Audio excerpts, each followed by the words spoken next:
하나님 말씀 증거하도록 합니다. 계속해서 로마서 15장 18절부터 13절 말씀까지 살펴보고 있는데요. 오늘은 되도록이면 오늘 말씀을 마무리하고 다음 구절인 14절부터 21절 말씀 이 부분을 함께 살펴보려고 계획하고 있습니다. 여러분들, 제가 이 부분을 여러분께 말씀을 드리면서 여러분께 뭘 먼저 질문했냐면, 여러분 기억하시죠? 하나님께서 이 세상을 창조하신 목적과 죄인인 인간을 하나님께서 자기 아들이신 예수 그리스도를 세상에 보내셔서 십자가를 통하여서 구원하신 목적이 동일하다라고 말씀을 드렸고, 그리고 여러분께 물었지 않습니까?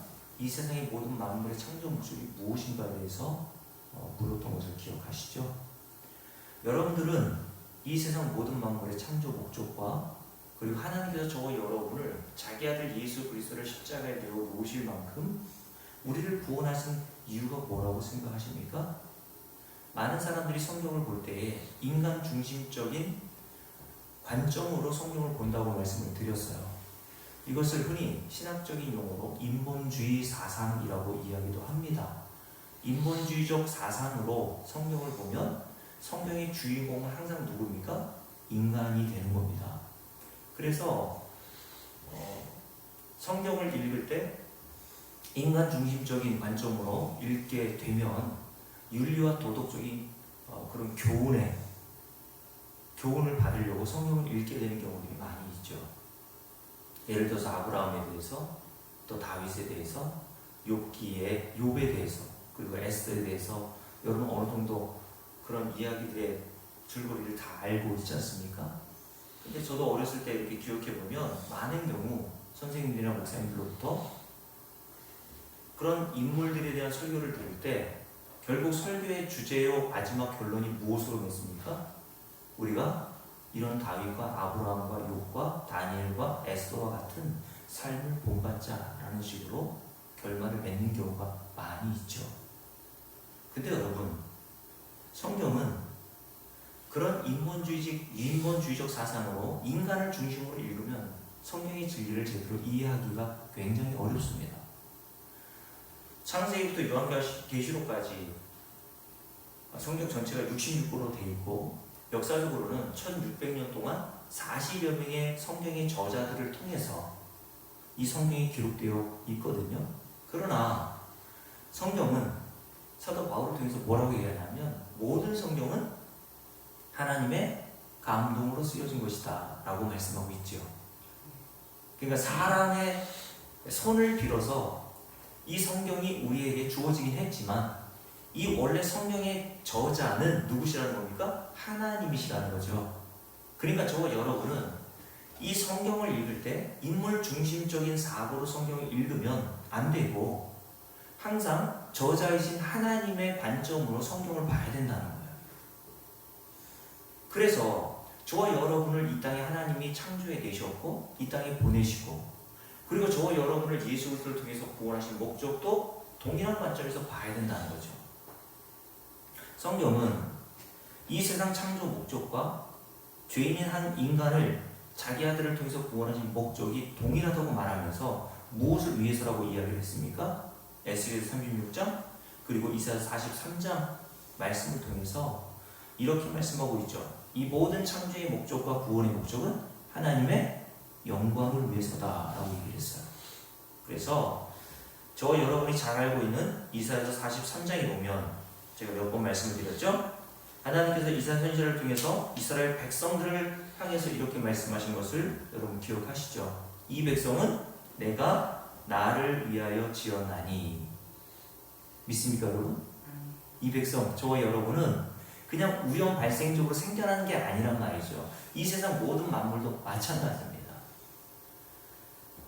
그런데 하나님께서 저와 여러분과 이 세상 모든 만물을 창조하셨다면 그 창조의 목적이 있을 거 아닙니까? 제가 여러분께 이미 말씀을 드렸잖아요. 하나님은 어떤 일을 행하실 때, 어떤 일을 계획하실 때는 반드시 그 계획과 그 일하심에 대한 목적이 있다라고 말씀을 드렸죠. 그럼 저와 여러분을 창조하실 때에도 왜 창조하셨겠어요? 왜 저와 여러분을 구원해 내셨겠습니까? 그냥 할 일 없어서 심심해서 구원하신 것도 아니고 이 세상 만물을 창조하신 것도 아니겠죠. 그 뒤에 이렇게 돼 있단 말이죠. 이 백성은 내가 나를 위하여 지었나니 나를 찬송하게 하려 함이라 라고 얘기했어요. 그래서 여러분, 신약의 사도 바울과 그리고 베드로가 쓴 서신들을 한번 쭉 집에 가서 읽어보시면, 우리가 주일에 사도 바울이 쓴 에베소서 1장에서 하늘에서 신령한 복을 주신 하나님께 감옥에 갇혀있는 신세가 되었음에도 불구하고 뭐하고 있죠? 찬송하리로다 이렇게 나오잖아요. 그러니까 여러분, 사도 베드로도 마찬가지로 베드로서 1장에 보면 예수 믿는 것 때문에 흩어진 나그네와 같은 삶을 살고 있는 성도들에게 그 서신을 보내면서 뭐라고 얘기합니까? 하나님 우리 주 예수 그리스도를 찬송합시다 라고 이렇게 이야기한단 말이죠. 여러분, 구약의 이사야 선지자를 통해서 하나님께서 내 백성을 내가 나를 위하여 지었다고 말씀하시면서 그 목적을 구체적으로 나를 찬송하게 하기 위해서라고 말씀하신 것과 같이, 하나님은 반드시 그 목적을 당신의 백성인 하나님의 백성으로 창조된 성도들을 통해서 이루어내신단 말이에요. 하나님의 목적과 계획은 성취됩니까? 아니면 실패할 수 있습니까? 성취됩니다. 우리의 머릿속의 계획과 생각은 일이 뜻대로 그 계획과 생각하는 것처럼 안 될 때가 많이 있죠. 그게 뭐라고 했습니까? 그게 복이라고 했습니다. 많은 교회 목사님들이 말한 대로 됩니다, 소원대로 됩니다, 생각한 대로 됩니다, 이런 말 자체가 좋아 보이지 않습니까? 근데 여러분 자세히 한번 생각해 보세요. 이 세상 모든 사람들이 자기가 생각하는 대로, 자기가 소원하는 대로, 상상하는 대로 다 이루어진다면 이 세상이 다 어떻게 되겠어요? 그렇죠. 예를 들어서 이제 설날 때나 추석 때 같은 명절 때 차들이 많으니까 사고 나면 빨리 끌어다가 이제 공업사에 갖다 놓고 그 비용으로 이제 경제적으로 이제 수입을 얻고 사는 분들이 있잖아요. 근데 렌카차를 운전하는 분이 그 명절 때 하나님께 기도하기를, 하나님 오늘 좀 수입이 많았으면 좋겠습니다. 말한 대로 되고 소원대로 되면 어떤 일이 일어나야 돼요? 고속도로에서 사고가 많이 일어나야 돼요. 여러분이 만약에 장례를 치르는 장의사입니다. 근데 장의사가 되어서 교회 와가지고 하나님 올해는 좀 수입이 좀 많았으면 좋겠습니다, 은혜 베풀어 주세요 라고 기도하는 것들이 이루어진다면 이 공주에 어떤 사람들이 많아야 됩니까? 죽는 사람들이 많아야 돼요. 여러분, 말한 대로 소원대로 생각한 대로 되는 것은 복이 아니라 그래서 저주인 겁니다. 여러분과 제가 생각하는 대로 되는 게 아니라 선하신 하나님의 계획하시고 목적하신 대로 되어야 그게 복인 거예요. 그래서 성경에서 말하는 하나님께서 선하다라고 하신 것과 우리가 선하다라고 하는 의미가 그래서 다른 겁니다. 다시 말씀드릴게요. 하나님은 전능하신 하나님이시죠. 전능하시다라는 것은 뭘 위해서 전능하시다라고 말씀하시는 거냐면 저와 여러분의 소원을 이루시기 위해서 전능하신 분이라고 말씀하는 것이 아니라 하나님이 창세전 언약하시고 약속하신 것을 이루시는 데에 전능하신 하나님이시라는 말씀을 하시는 거예요. 예를 들어서 창세전에 하나님께서 어떤 일을 계획해 주셨다고 생각해 보시라는 거죠. 그러면 그 계획하신 창세전 언약대로 이 역사 속에서 그 일이 성취됩니까? 안 됩니까? 반드시 성취되게 되어 있단 말입니다. 하나님은 인간이 어떠한 일을 통해서 방해하려고 한다 할지라도 하나님의 일을 하나님 홀로 다 이루어내실 수 있는 전능하신 하나님이시란 말이에요. 그래서 하나님은 창세전에 저와 여러분을 구원하기로 작정하여 두셨고 구원하신 목적이 뭐라 했습니까? 하나님을 찬송하게 하기 위해서 저와 여러분을 구원하시기로 계획해 주셨단 말이에요. 그래서 에베소서 1장과 베드로서 1장에서 사도 바울과 베드로를 통해서 뭘 보여주십니까? 이사야서 43장에서 하나님이 언약하신 대로 하나님이 구원하신 모든 백성들의 입에서 바로 이런 찬송이 나올 것이라는 것을 우리에게 모형으로 보여주시는 거예요. 그래서 저와 여러분이 진짜 성경에 기록되어 있는 진리를 깨달아 먹지 않습니까? 진짜 여러분 성경에서 기록되어 있는 진짜 참 하나님을 여러분들이 알아먹잖아요? 그러면 여러분들의 입에서는요, 누가 시키지 않아도 하나님께 대한 감사와 찬송이 나올 수밖에 없습니다. 우리가 좀 전에 찬송을 불렀죠. 5절 가사에 이런 가사가 나오지 않습니까? 이후에 천국 올라가. 뭐 하고 싶어요? 네, 어제 목요일날 제가 매주마다 평화의 동산 기도원에 올라가서 찬송 기도를 하고 내려오거든요. 반주자님하고 식사하고 나서 이런저런 대화를 하는데 왜 하나님 나라 가고 싶냐고 이렇게 제가 물었더니 하나님 나라 가면 이 세상에 있었던 모든 고통과 괴로움과 그런 것들이 다 사라지고 내가 원하는 것, 내가 하고 싶은 것 이런 것들을 다 누릴 수 있지 않겠냐? 그래서 하나님 나라에 들어가고 싶다라는 식으로 이야기를 하시더라고요. 그게 자기에게 상급이라고 이렇게 생각하시는 것 같아요. 그래서 제가 성경에서 말하는 진짜 상급이 뭐냐라고 물으면서 이런 말씀을 드렸습니다. 여러분께 먼저 물을게요. 여러분들은 진짜 하나님으로부터 어떤 상급을 받기를 원하십니까? 여러분 성경에 보면 예수 그리스도를 오늘 제가 우리 공주지역 목사님들 대상으로 우리 교회에 오셔서 원래 하기 전에 그 교회 담임 목사가 설교하거든요. 그래서 제가 우리 교회에서는 1시간 하는데 20분만 딱 하겠다고 하고 20분 딱 하고 내려왔거든요. 오늘 설교 본문이 고린도서 11장이었습니다. 거기 보면 사도 바울이 모든 성도들을 가리켜 정결한 처녀라고 이야기를 했고 예수 그리스도를 그 정결한 처녀의 성도가 바라보고 의지해야 될 대상인 남편으로 비교하고 있어요. 여러분, 신부에게 있어서 가장 큰 상급은 뭐겠습니까? 만약에 제 아내하고 저하고 결혼하기 전에 제 아내가 저를 뭘 보고 결혼했을까요? 고맙습니다. 제가 인격적으로는 별로 성숙하진 않은 사람 같은데 어쨌든 감사해요. 사실 제 아내한테 물어봐도 그때는 뭐 콩깍지가 씌었으니까 제가 장인어른한테 처음으로 결혼 승낙 받으러 인사하러 갔을 때 부모들은 다 똑같은 마음 아닙니까? 제가 이제 양감 시골에 사는 걸 아시고 저한테 첫 번째 물었던 게 이 한마디였습니다. 자네 좀 땅은 있나?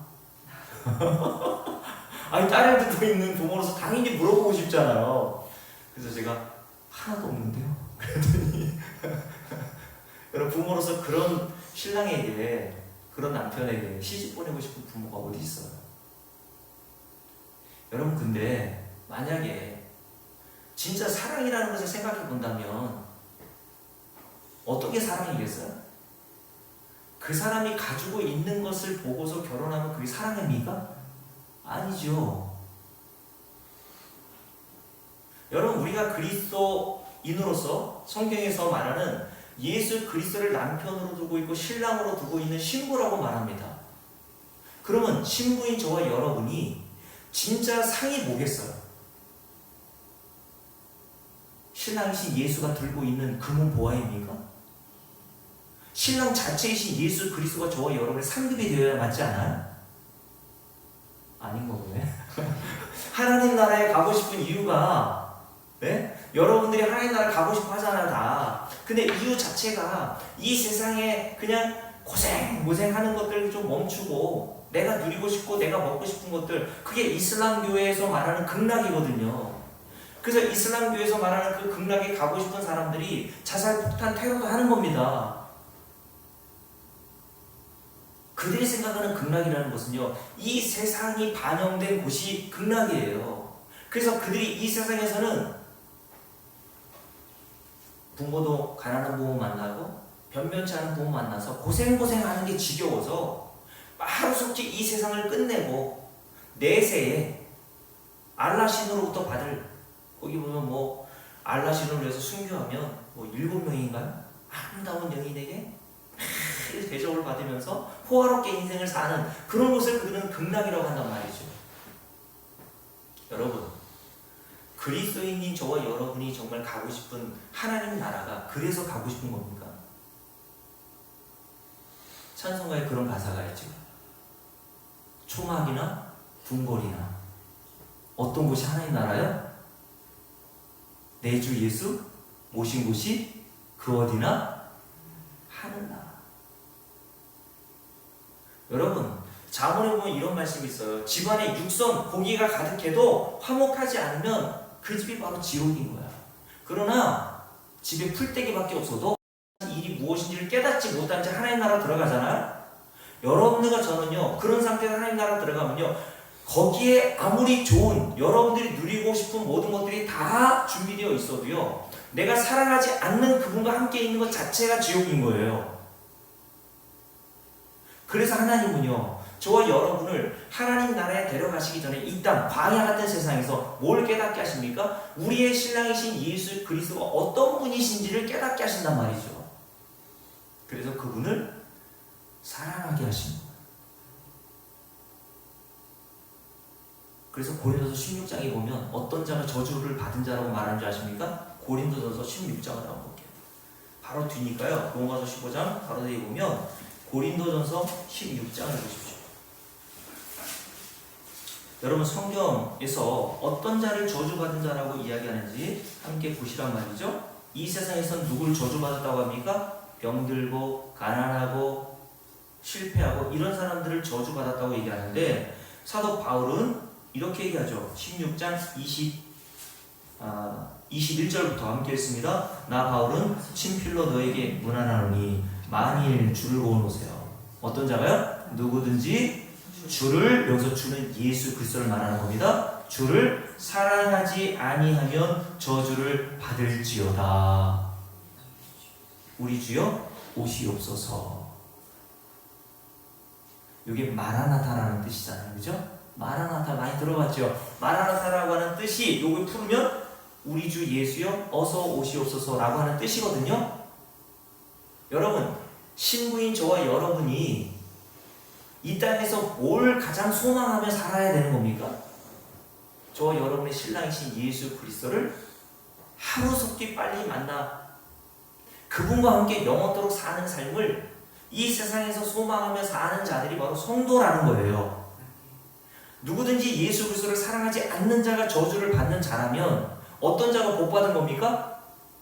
가난해도 병들어도 실패했어도 그 일을 통해서 여러분들이 예수 그리스도가 누구인지를 깨달아 그 신랑이신 예수 그리스도를 진정으로 의지하고 믿고 그리고 사랑하게 되었다면 그는 성경에서 말하는 어떤 자가 된 거예요? 복받은 자가 된 것이고 성공한 자가 된 것입니다. 여러분, 그래서 하나님께서는 반드시 우리에게 성경을 통해서 하나님을 찬송하기 위한 목적으로 우리를 창조하시기 때문에 뭘 가르쳐 줍니까? 하나님과 우리 주 예수 그리스도가 어떤 분이신지를 성경을 통해서 우리에게 깨닫게 해 주신단 말이에요. 그래서 여러분들이 진짜 하나님을 알면 뭐가 나온다고요? 감사와 찬송이 나오지 않을 수밖에 없어요. 그래서 로마서 1장을 볼까요?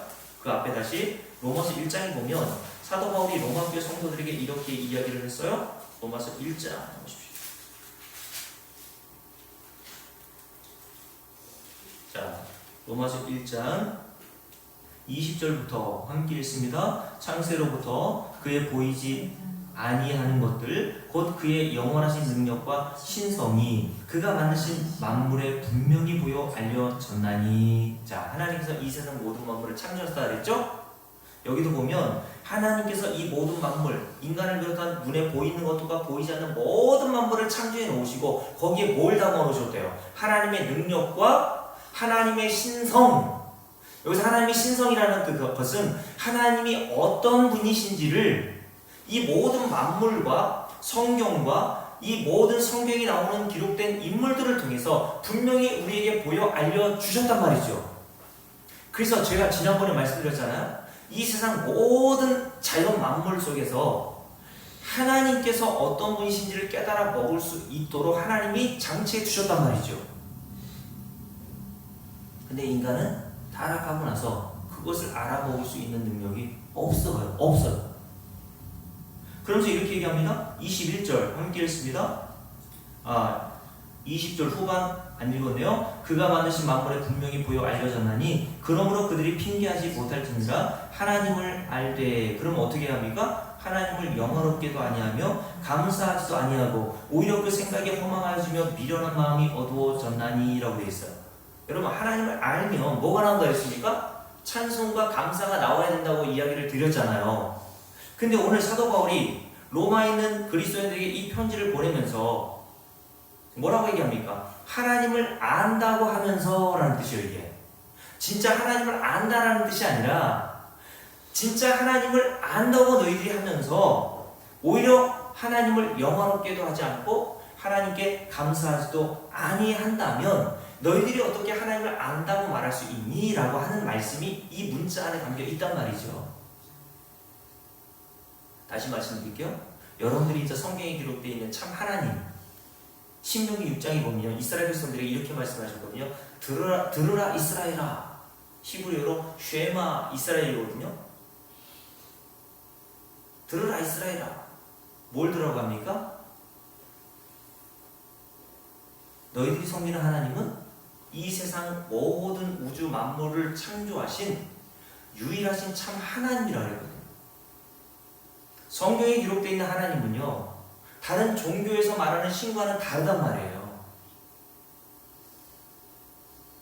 그래서 이 성경을 통해서 이 세상에서 사람들이 만들어 놓은 그 신이 아니라 우리가 진짜 섬겨야 될 참 하나님이 어떤 분이신지를 이 모든 만물과 성경을 통해서 우리에게 분명히 보여 주셨단 말이죠. 그렇다면 여러분들이 이 성경을 통해서 진짜 하나님을 알게 된다면 여러분들은 어떻게 해야 됩니까? 하나님이 우리를 창조하신 목적대로 하나님을 찬송하게 되고 하나님을 감사하게 되는 것이 마땅한 일이 되어야 하겠죠. 근데 교회 안에서도 교회 나와 있는 지금 현대 교회 안에 있는 많은 사람들이 하나님을 다 안다고 말하죠. 그렇죠? 다 예수 믿는다고 말한단 말이에요. 근데 과연 하나님께 대한 감사와 하나님께 대한 자연스러운 찬송이 나옵니까? 고린도서 16장에서 사도 바울이 얘기했던 것처럼 누구든지 주를 사랑하지 않는 자는 저주를 받을지어다 라고 하는 말씀이 이해되어 깨달아 아는 사람들이 몇이나 됩니까? 여러분, 다시 로마서 15장을 볼게요. 로마서 15장 우리가 8절부터 13절 말씀까지 살펴보면서 하나님께서 이 세상 창조하신 목적과 구원하신 목적을 먼저 말씀드렸어요. 뭐라고요? 하나님의 영광과 하나님을 찬송하기 위한 목적으로 우리를 창조하셨고 구원하셨다고 말씀을 드렸습니다. 그러면 여러분께 다시 한번 물을게요. 죄는 뭡니까? 죄. 성경에서 말하는 죄는 뭘까요? 여러분, 헬라어로 죄라고 하는 단어가 하마르티아거든요. 근데 하마르티아라고 하는 헬라어 죄라고 하는 단어는 의미가 관역에서 벗어나다, 목적에서 빗나가다 라는 뜻이거든요. 그게 죄란 말이에요. 성경에서 말하는 죄. 그러면 하나님께서 저와 여러분을 창조하신 목적이 하나님의 찬송과 하나님의 영광을 위한 목적으로 창조하셨다고 했잖아요. 그럼 죄가 뭐겠어요? 그 목적대로 살아가지 않는 게 죄겠죠. 하나님이 저와 여러분 만물을 창조하실 때 하나님의 영광과 찬송을 위해 창조하셨는데 우리가 그 목적대로 창조의 목적대로 살아가지 않는 걸 성경에서는 죄라고 한단 말이에요.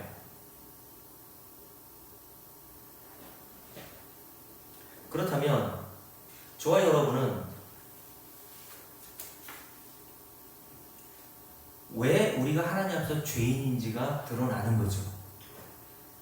왜 우리가 죄인이라고 말할 수밖에 없습니까? 우리는 태어날 때부터 죽을 때까지 하나님의 창조의 목적에서 빗나가 누구를 살아가요? 우리 자신을 위해서 살아가고 있단 말이에요. 무엇을 먹든지 무엇을 마시든지 고린도서 10장에서 사도 바울이 이렇게 얘기했죠. 다 하나님의 영광을 위해서 하라고 말씀하셨어요. 근데 우리는 무엇을 먹든지 무엇을 마시든지 모든 선택과 결정을 할 때에 뭐가 중심이고 뭐가 기준이 되죠? 하나님의 영광이 아니라 나의 이익과 유익이 먼저 기준이 되고 판단 근거가 돼요. 무엇을 결정하고 선택한단 말이에요. 그게 뭐라고요? 성경에서 말하는 죄라는 겁니다.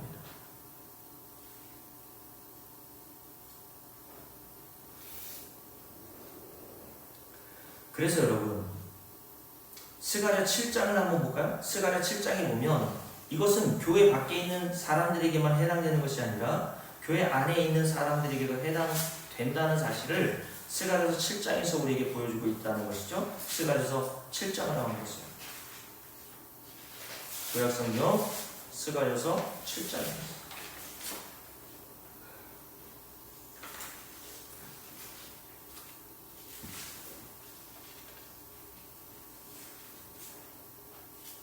자, 스가랴서 7장 3절부터 6절인데요. 다 비쳤죠? 함께 스가랴 있습니다. 스가랴서 7장 3절부터 함께 읽습니다. 만군의 여호와의 전에 있는 제사장들과 선지자들에게 물어 이르되 내가 여러 해 동안 행한 대로 5월 중에 울며 근신하리이까 하매 만군의 여호와의 말씀이 내게 임하여 이르시되 온 땅의 백성과 제사장들에게 이르라 너희가 70년 동안 70년 여기 이 70년이라는 것은 이스라엘 백성들이 바벨론 포로로 끌려갔던 기간을 말하는 거예요. 70년 동안 바벨론 포로로 끌려갔을 때 유대 백성들, 이스라엘 백성들이 1년의 5째 달과 7째 달에 뭐 했습니까? 금식하고 애통했단 말이에요. 근데 그것을 알고 계신 하나님이 그들을 향해서 이렇게 묻는 겁니다. 이들이 뭐라고 그러냐면 자, 이제 바벨론 포로로 돌아왔으니까 70년 동안 그렇게 했는데 지금도 우리가 5월 중에 이렇게 금식하며 애통해야 됩니까? 라고 물었을 때 하나님께서 그들의 질문에서 이렇게 대답하시죠. 함께 읽습니다. 그 금식이 여기서부터 5절 그 금식이 나를 위하여 한 것이냐. 여기 2번 반복되어 있죠. 2번은 뭐 하라는 겁니까? 강조하는 용법이에요.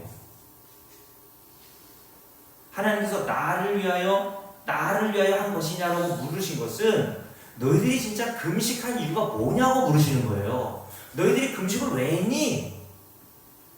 여기서 금식뿐만 아니라 철야도 있고 새벽기도도 있고 헌금도 있고 교회에서 하는 봉사도 있고 다 넣어보세요.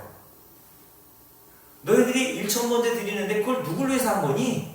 헌금은 누구를 위해서 했니? 금식기도 누구를 위해서 한 거야? 철야기도 누구를 위해서 하고 새벽기도는 누구를 위해서 한 거니? 라고 주님께서 이스라엘 백성들에게 물으시니 우리에게 물으신단 말이에요. 이건 뭘 말씀하시는 거예요? 그거 다 누구를 위해서 한 거라는 거예요? 너를 위해서 한 거잖아. 너를 위해서. 결국 하나님 나라라는 곳이 이 땅에서 내가 한 일을 근거로 해서 내세에 들어가 하나님으로부터 이 세상에서 누리지 못할 복을 얻을 것을 기대하고 그것을 위해서 이 땅에서 뭔가를 한다면 또 교회에서도 그렇게 가르치잖아요. 이 세상에서 우리가 교회에서 하는 모든 일들이 어떤 것을 이렇게 가르치죠. 재료가 되어서 하나님 나라로 보내진다고 이야기를 합니다. 한 명 전도하면 하나님 나라에 내 집을 쌓는데 벽돌 한 장이 이렇게 쌓인다는 거예요. 그래서 부끄러운 구원 받지 말자는 말들도 우리가 많이 들어봤죠. 그래서 하나님 나라에 들어가면 행한 일대로 행한 일이 많은 사도 바울과 같이 순교까지 한 사람은 어떤 집에 살아요? 대궐 같은 맨션에 살고 예수님 옆에 죽을 때 고참 예수 믿고 구원받은 자는 개털모자 쓰고 진짜 초라한 초가지 개집 같은 데서 그렇게 영원토록 살게 될 거야. 하나님 나라도 그렇게 등급이 나눠진다라는 식으로 이렇게 이야기를 하는 것을 많이 들어봤죠. 그래서 성도들에게 그걸 격려하잖아요. 당신이 이 땅에서 행한 일대로 하나님 나라에 들어가면 보상으로 그걸 받으니까 열심히 뭔가를 해. 그럼 여러분께 물을게요. 만약 그런 일이 진짜 성경에서 말하고 있는 일이고 우리에게 하나님 나라에 들어갔을 때 그런 보상이 우리에게 주어지고 등급이 주어진다면 그래서 우리가 이 땅 교회 안에서 그 일을 위해서 그것을 얻기 위해서 무언가 행하고 있다면 그건 누구를 위해서 하는 겁니까? 나를 위해서 하는 거잖아요. 저 여러분이 창조국주에 뭐라고 했어요? 하나님의 영광과 하나님의 찬송을 위하여 하나님이 저 여러분을 창조하셨고 구원하셨다고 그랬죠. 근데 교회 안에 와서도, 교회 밖에서뿐만 아니라 교회 안에 와서도 신앙생활이라는 걸 한다라고 하는 사람들이 대부분 그 일을 무엇을 위해서 합니까? 자기를 위해서 그 일을 하고 있단 말이죠. 여러분 언제 금식해 보셨어요? 언제 철회해 보셨습니까? 언제 새벽기도 하고 싶어요? 물론 그거 하고 안 하고 잘못됐다 잘했다 뭐 이런 얘기 하는 게 아니라 기도하셔야죠. 근데 그 일을 어떤 목적을 위해서 하냐라고 제가 묻는 겁니다. 오늘 하나님께서 뭐라고 말씀하십니까? 5절에서 그 금식이 나를 위하여 한 것이냐? 6절 함께 했습니다. 너희가 먹고 마실 때 그것은 누구를 위해서 한 거라고 말씀하세요? 하나님은 너희를 위하여 먹고 너희를 위하여 마시는 것이 아니냐라고 말씀하셨어요. 야, 너희들이 종교 행위라고 하는 모든 것들이 다 너희들을 위해서 하는 거 아니야 지금. 70년 동안 바벨론 포로로 끌려갔을 때 1년에 2번씩 금식했지. 너희들이 금식한 이유가 뭐야? 하나님의 영광에는 관심이 있니? 여러분 기도 왜 합니까? 우리가 골로새 1장 사도 바울이 기도한 내용을 쭉 살펴보잖아요. 7가지 기도의 내용을 쭉 살펴보면서 여러분들이 지금까지 해온 기도의 내용이 거기 하나라도 있나요?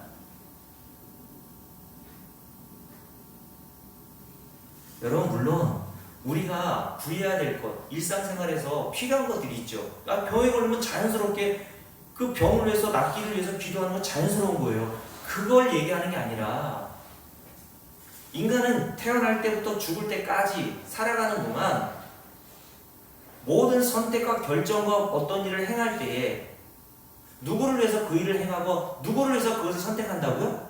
자기 자신을 위해서 그 일을 선택하고 자기 자신을 위해서 그 일을 결정하고 그 일을 한단 말이라는 거죠.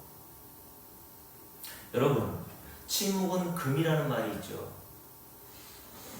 저는 침묵은 금이라는 말도 물론 어떤 때는 일리가 있는 말일 수 있지만 제가 전에 우리 교회 성도들에게 이런 말을 했습니다. 침묵은 금이 아니라 침묵은 자기 사랑입니다. 여러분 어떨 때 침묵해요? 나와 별로 상관이 없는 일에는 다 침묵합니다. 그죠? 근데 내 이익에 조금이라도 문제가 생기거나 걸리는 일이 있으면 아무리 착한 사람도요 침묵하지 않아요. 시골에 마을길 넓힌다고 측량을 했는데 여러분께 물을게요. 여러분의 길 바로 붙어있는 논이 50cm가 들어간 거예요. 제 논이면 여러분 어떻게 하겠어요? 여러분 논이 아니라 제 논 50cm가 들어갔어요. 그럼 여러분 어떻게 하겠습니까? 조용히 침묵하겠죠, 그죠? 근데 여러분의 땅이면 거품 물고 덤벼들 거 아닙니까? 야, 이거 내 땅인데. 제가 우리 교회 건축하면서도 그런 걸 많이 느꼈거든요. 야, 우리 교인분들 이제 안 나오셨습니까? 목사로서 되게 서운하더라고요. 왜냐하면 우리 교인분들이 워낙 전에 있었던 교회가 여기서 한 1km 떨어진 그 마을 중심에 이제 교회가 조그맣게 있었거든요. 근데 거기가 집성촌이에요. 한산 이시들이 모여 사는 집성촌인데, 그러니까 사돈의 팔촌에 뭐 다 그 시족 사회니까 그 친족들이 모여 살아요. 그러니까 예수 믿지 않는 친족들도 많을 거 아닙니까? 근데 제가 건축하면서 여러 가지 수모를 겪을 때 교인들이 다 대부분 침묵하더라고요. 저기서 나중에 참고 있다가 나중에 이제 건축 다 끝나고 나서 마음의 여유가 생길 때 농담식으로 교인분한테 이렇게 얘기했습니다. 만약에 당신들의 아들이 이런 수모와 모욕을 당하고 있었다면 당신들 침묵하겠습니까? 여러분, 침묵은 금이 아니라 자기 사랑이라고 저는 봐요.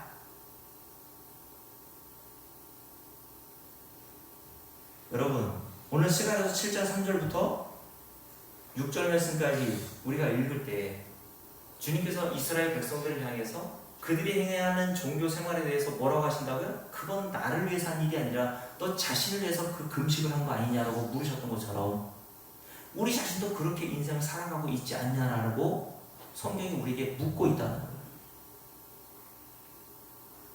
그래서 여러분, 죄가 뭐라 그랬습니까?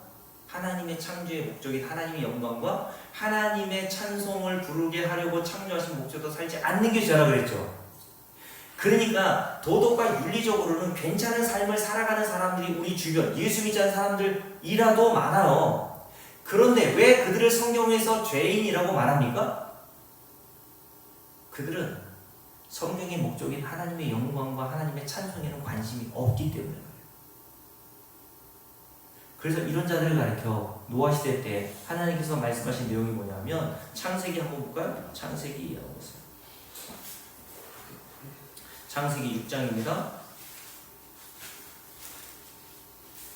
자, 창세기 6장 보세요.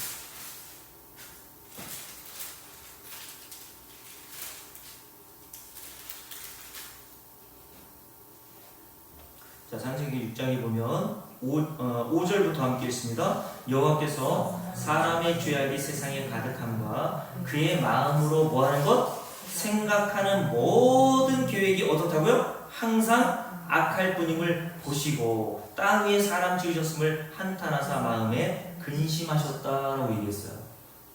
노아 시대 때의 모든 인간의 상태가 어떻다고요? 그 마음으로 생각하고 계획하는 모든 것들이 다 항상 악하다. 여러분, 그러면 노아 시대 때 사는 사람들이 우리보다 훨씬 더 무슨 범죄를 저지르고 윤리와 도덕적으로 정말 저질스러운 사람들이 모였기 때문에 이 말씀하신 겁니까? 하나님이 보실 때 인간의 모든 계획과 생각하는 것이 악하다고 보시는 것은 다른 게 아니죠. 하나님의 창조의 목적과 하나님이 우리를 구원하신 목적에 의해서 그 일을 어떤 일을 행하고 어떤 일을 결정하고 선택하는 것이 아니라 노아 시대 때 모든 인간들은 하나님의 그 창조의 목적을 그 목적에서 빗나가 자기를 위해서 살더라는 거예요. 무엇을 먹든지 무엇을 마시든지 다 우리를 창조하신 하나님의 영광에서 살아가도록 우리를 창조하셨는데 그 창조의 목적에서 빗나가 어떤 일을 하든지 다 자기의 유익을 위해서 자기의 영광을 위해서 그 일을 하더라는 겁니다. 그래서 하나님께서 도덕과 윤리적으로는 깨끗한 사람이라 할지라도 그 인간이 생각하는 그 모든 계획과 생각하는 것들이 다 하나님 앞에서는 악하다고 보시는 거예요. 여러분 이걸 인정하십니까? 그래서 노아 시대 때 하나님께서 어떻게 하시죠? 홍수로 모든 인간들을 다 심판하십니다. 그럼 여러분께 물을게요. 노아 시대 때 하나님께서 이런 인간들의 악한 마음의 상태, 계획하는 모든 악함을 보시고 그들을 다 멸하여 심판하셨다면 저와 여러분들은 어떤 대상인 거예요? 심판의 대상이라는 겁니다. 왜요? 저와 여러분들도 저도 마찬가지로 예수 믿고 구원받았지만 여전히 저와 여러분 안에서 뭐가 나옵니까? 하나님의 창조의 목적대로 평생 살고 싶지만 그렇게 사는 것이 얼마나 돼요? 거의 없잖아요. 그러니까 저와 여러분들도 노아 시대 때의 사람들과 같이 하나님의 심판을 받아 마땅한 자라는 거예요. 그런데 노아 시대 때 누가 구원받죠? 이미 정답이 나왔잖아요. 노아 한 사람과 그의 가족 8명이 구원받는다고 성경에 기록되어 있잖아요. 그렇다면 노아와 그의 가족들이 왜 구원받았습니까? 오늘 우리가 읽었던 6장 5절 말씀에서 여호와께서 사람의 죄악이 세상에 가득함과 그의 마음으로 생각하는 것이 모든 계획이 항상 악할 뿐임을 보셨는데 노아는 죄입니까? 노아는 생각하고 계획하는 것이 항상 하나님을 볼 때 선해. 무엇을 먹든지 무엇을 마시든지 노아는 하나님의 영광을 위해서 하더라. 이래서 노아가 구원받은 거예요? 여러분 6장 8절 말씀을 보세요.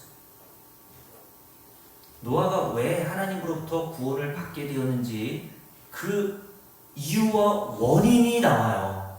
함께 읽습니다. 그러나 노아는 여호와께 은혜를 입었더라. 은혜가 뭐라고 했습니까? 성경에서 말하는 은혜라고 하는 단어는요, 받을 자격과 조건이 안 되는 자에게 하나님께서 거저 주시는 것을 은혜라고 한단 말이에요. 그러니까 노아가 당대에 살고 있었던 사람들보다 괜찮은 사람이라서 하나님이 노아를 구원해 내신 것이 아니라 하나님께서 노아 한 사람을 지목하시고 그에게 그는 구원받을 자격과 조건이 안 되지만 하나님이 그를 구원해 내셨기에 그걸 뭐라고 두장한다고요? 은혜라고 한단 말이죠. 하나님께서 노아를 통해서 뭘 보여주시는 겁니까? 모든 인간은 다 심판의 대상인데 그 심판의 대상 중에서 저와 여러분이 구원받고 노아 같은 자들이 구원받게 되는 것은 뭐 때문이라는 거예요? 하나님의 은혜 때문인 거야. 이게 성경 전체에서 말하는 내용이에요, 여러분. 그러니까 저와 여러분이 오늘 이 말씀, 내가 생각하고 계획하는 모든 인생의 계획들이 여러분 자식 새끼 왜 낳습니까? 왜 결혼하셨습니까?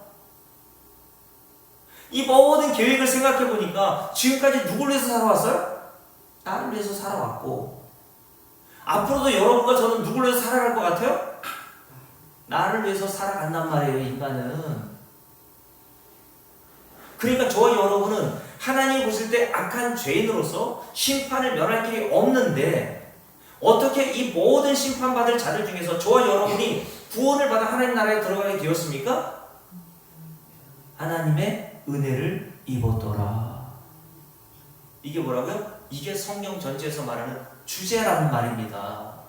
그래서 이렇게 하나님의 은혜로 구원받은 노아가 하나님 나라 가서 뭐 하겠어요? 뭐 하겠어요? 상 달라고 하겠습니까? 아니 나 방주 지었잖아요, 방주. 아니 100년 동안 방주 지은 일인데 상 안 내놓을 거예요? 이렇게 하나님께 따지고 덤벼들고 보상을 달라고 하겠어요? 노아는 자기가 하나님의 은혜와 긍휼로 자비로 구원을 받은 자라는 사실을 알기 때문에 사도 바울이 에베소 1장에서 베드로서 1장에서 이야기했던 것처럼 하나님께 고백했던 것처럼 하나님 나라에 가서 할 수 있는 일이라는 것은요 딱 한 가지밖에 없어요. 찬송밖에 없습니다. 맞습니까? 여러분, 그리고 창세기 19장을 한번 볼까요? 소돔과 고모라 성에 살고 있었던 롯의 이야기 여러분 잘 아시죠? 네? 소돔과 고모라 성을 하나님께서 유황불로 멸망을 시킬 때 노아와 그의 아내와 두 딸이 구원받잖아요. 창세기 19장입니다. 근데 소돔과 고모라 땅에 살고 있었던 롯과 그의 아내와 그의 두 딸이 왜 구원받았습니까? 소돔과 고모라에 살고 있었던 인간들은 다 저질이고 윤리와 도덕적으로 완전히 타락했지만 롯은 그리고 그의 두 딸과 그의 아내는 그나마 괜찮아서 여러분 아브라함이 하나님께 구하는 기도하는 장면 나오죠. 하나님께서 아브라함에게 찾아가셔서 소돔과 고모라 땅을 멸망할 계획을 알려주시잖아요. 그때 아브라함이 뭐라고 얘기합니까? 하나님, 아예 아무리 그래도 그렇죠. 소돔과 고모라 땅에 살고 있는 그 사람들 중에 의인 10명이 없겠습니까? 처음에 50명부터 시작했잖아요. 50명 있으면 어떡할래요? 그때 하나님 뭐라고 하십니까? 찾아와, 그럼 찾아와. 그럼 40명은요? 30명은요? 20명은요? 그리고 마지막에 10명을 제안하죠. 하나님, 그럼 10명만 있어도 소돔과 고모라 땅 멸망 안 하실 거예요? 근데 하나님이 찾아와 보라고 이야기를 하시죠. 근데 10명이 있었나요? 소돔과 고모라 땅에 의인 10명이 없어 하나님의 심판을 받아 멸망하더라는 거예요. 근데 어떤 목사님이 이렇게 얘기하시는 분이 있어요. 야, 나하고 우리 가족과 며느리 다 보면 10명이 넘는데 우리가 소돔과 고모라 땅 우리 가족만 살았어도 소돔과 고모라 땅 망하지 않았을 거야. 성경을 그렇게 이해하면 안 된단 말이에요. 성경이 뭐라 했습니까? 로마 3장에서 의인은 없나니 하나도 없어요? 둘도 없어요? 하나도 없다 그랬습니다. 그럼 이 당시에 소돔과 고모라 땅에 살고 있었던 사람들뿐만 아니라 롯과 그의 두 딸과 그의 아내도 하나님이 찾으시는 의인이라는 얘기예요? 의인이 아니라는 얘기예요? 의인이 아니라는 얘기예요. 그들도 역시 소돔과 고모라 사람들과 같이 하나님의 심판을 받아 멸망할 자였단 말이죠. 근데 왜 이들이 구원받습니까? 함께 읽어볼까요? 자, 16절 함께 읽습니다. 그러나 롯이 지체하매 그 사람들이 롯의 손과 그 아내의 손과 두 딸의 손을 잡아 인도하여 성 밖에 두니. 여러분, 롯과 그의 두 딸과 그의 아내가 나오고 싶은 마음이 있어요? 없어요? 없어요. 롯이 지체하매 라고 되어 있잖아요. 근데 하나님이 그들의 손을 이끌고 어떻게 하십니까? 그 아내의 손과 두 딸의 손을 잡아 인도하여 성 밖에 두니. 줄을 고으세요. 여호와께서 그에게 자비를 더하심이 어떠라. 그러면 롯과 그의 두 딸과 그의 아내가 뭐 때문에 구원받았다는 거야?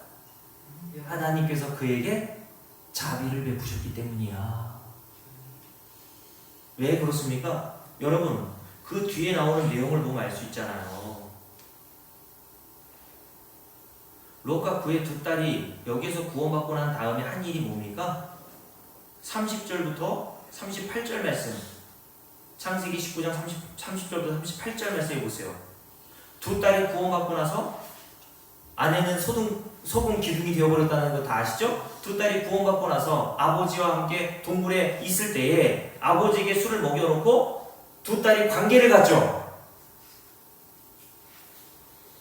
이거 진짜 막장 드라마 아닙니까? 여러분, 성경에 이런 기록이 왜 있나요? 아니, 자기가 낳은 딸과 성적인 관계를 갖고 나서 낳은 아들이 누굽니까? 암논과 모압이죠. 그죠? 암몬과 모압. 37절, 38절. 모압과 암몬. 그죠? 첫째 아들 모압, 큰 딸, 둘째 딸이 낳은 아들 암몬.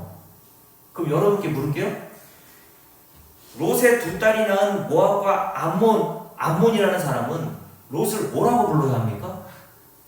아버지예요, 할아버지예요? 우리 이상한 족보 아니에요? 여러분, 이런 롯이 어떻게 구원받을 자격이 있다고 말할 수 있습니까?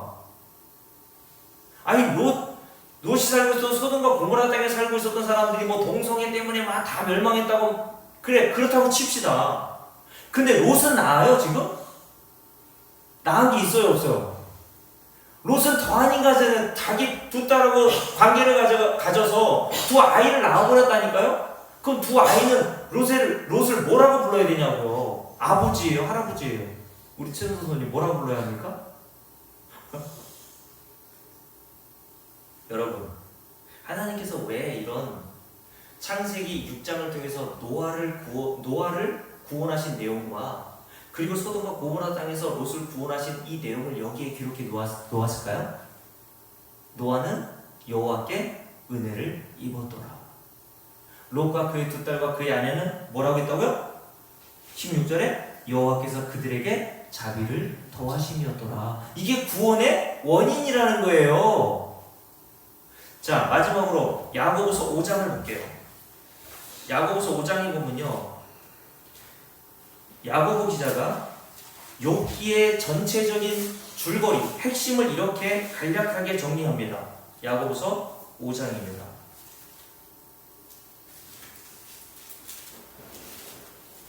자, 야고보서 5장 다 피셨죠? 11절 함께 읽습니다. 보라, 인내하는 자를 우리가 복되다 하나니 너희가 욥의 인내를 들었고, 줄을 보세요. 주께서 주신 결말을 보았거니와. 욥기의 주제가 뭐니? 이런 주제를 가지고 욥기가 우리에게 주어진 거야. 주제가 뭡니까? 주는 가장 자비하시고 긍휼히 여기시는 이시니라. 요거 알아 먹으라고 하나님께서 욥기를 통해서 우리에게 말씀하고 계시단 말이에요. 주는 어떤 분이시라고요? 가장 자비하시고 긍휼히 여기시는 분이시므로 욥이 하나님으로부터 구원을 얻었다는 사실을 욥기를 통해서 우리에게 보여준단 말이에요. 그래서 욥기 3장부터 마지막 내용 줄거리를 쭉 읽어보세요. 욥이 하나님께 뭘 그렇게 대단한 일을 했습니까? 하나님께 막 항의하고 억울하다고 막 덤벼드는 게 욥 아닙니까? 그런데도 불구하고 하나님이 욥을 받으시고 구원하시더라는 거예요. 그걸 통해서 뭘 보여주는 거예요? 하나님이 얼마나 자비하시고 얼마나 긍휼이 풍성하신 분인지를 욥기를 통해서 우리에게 보여주신단 말이에요. 여러분, 마지막으로 로마서 15장 마치고 읽고 마치려고 합니다. 로마서 15장. 그래서 여러분, 로마서 15장에 보면 하나님께서 성경에 기록되어 있는 모든 약속들, 아브라함에게 주신 약속, 노아를 통해서 하신 약속, 롯을 통해서 하신 약속, 그리고 욥을 통해서 하신 약속이 뭡니까? 9절 말씀 함께 했습니다. 이방인들도 무엇으로? 그 긍휼하심으로 말미암아 하나님께 영광을 돌리게 하려 하심이라. 아멘. 여러분, 성경은 이걸 위해서 우리에게 주신 거예요. 하나님께서 이 성경을 통해서 저와 여러분이 무엇을 깨달아 먹길 원하십니까? 하나님이 저와 여러분에게 얼마나 긍휼이 풍성하시고 인자하시고 은혜가 자비가 풍성하신 분인지를 여러분들과 제가 깨달아 먹고 하나님께 영광을 돌리게 하시기 위해서 이 성경을, 그리고 성경의 많은 인물들을 통해서 우리에게 가르치고 계신단 말이죠. 그래서 이 하나님의 긍휼하심을 아는 자들이 뭐합니까? 9절 말씀을 봅니다. 기록된 바 그러므로 내가 열방 중에서 뭐예요? 주께 감사하고 주의 이름을 찬송하리로다 함과 같으니라. 또 이르되 열방들아 주의 백성과 함께 뭐합니까? 즐거워라 하였으며 또 모든 열방들아 주를 찬양하며 모든 백성들아 그를 찬송하라 하였으며 또 이사야가 이르되 이새의 뿔이 곧 열방을 다스리기 위하여 일어나시는 이가 있으리니 열방이 누구에게? 예수 그리스도와 하나님께 그의 자비에, 그의 긍휼에, 그의 인자하심에, 그의 은혜에 무엇을 두리라? 소망을 두리라 하였느니라. 여러분, 저와 여러분이 하나님의 심판을 받을 수밖에 없는 죄인이라는 사실을 알면 알수록요, 여러분과 저는 무엇에 소망을 둡니까? 나에게는 소망이 없다는 사실을 알고 이런 죄인까지 용납하시고 긍휼히 여기셔서 노아와 같은, 롯과 같은, 욥과 같은 인간들, 사도 바울과 같은 인간들도 긍휼을 베푸셔서 구원하신 것을 보여주심으로써 오직 하나님의 긍휼에만 소망을 두게 하시기 위해서 우리에게 성경을 주신 줄로 믿습니다. 저 여러분이 시간이 가면 갈수록 하나님의 이 자비하심과 긍휼을 더욱 깨닫게 된 자는 어떻게 돼요? 열방들이 주를 찬송하며 주께 감사한다고 하잖아요. 그게 하나님을 아는 거예요. 진짜 여러분, 하나님을 알게 되면요, 찬송과 감사가 나올 수밖에 없다 그랬잖아요. 그게 하나님이 저와 여러분을 뭐 하신 목적? 창조하시고 구원하신 목적입니다. 여러분이 진짜 하나님의 백성으로 구원 받았습니까? 그러면 반드시 저와 여러분의 입을 통해서 하나님은 이 찬송을 받아내시고야 마시는 분인 줄로 믿습니다. 기도합시다.